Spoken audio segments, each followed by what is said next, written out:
কারা মা তখন থাকা দেখিচ্ছে আপনি লিয়া ব্যস্ত হয়ে আছেন, তখন থাকা দেখিচ্ছে মাজার বলে আপনার সমস্যা। আর এলা কি শুরু করেছেন আপনি?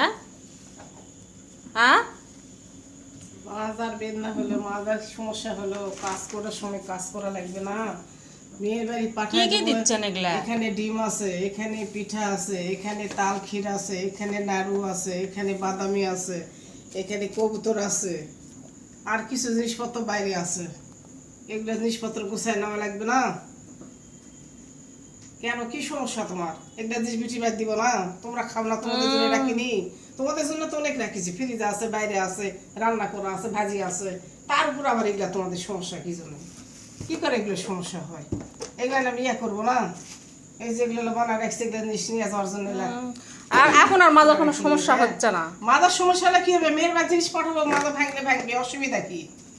তোমাকে তো আমি বলিনি তুমি বানায় দাও। তোমার ঘাড় মোটকাতে আমি লিয়ে যাইনি, ঘাড় মোটকা দিচ্ছি। এরাই তো নিয়ম। এখন আমরা কিছু চাইতে আর ইয়া হবে না হিনি। সবাইকে দে, তোমাদেরকে দে, সবাইকে দে, আমি কাউকে ছাড়ি না। তো হয়নি এগুলা, কতক্ষণ সে এগুলা হ্যাঁ, হয়ে কাজ হবে? গেছে। রাতের একটা গাড়ি এলে সম্পূর্ণ সমাধান হবে, তারপরে আমি স্থির হব।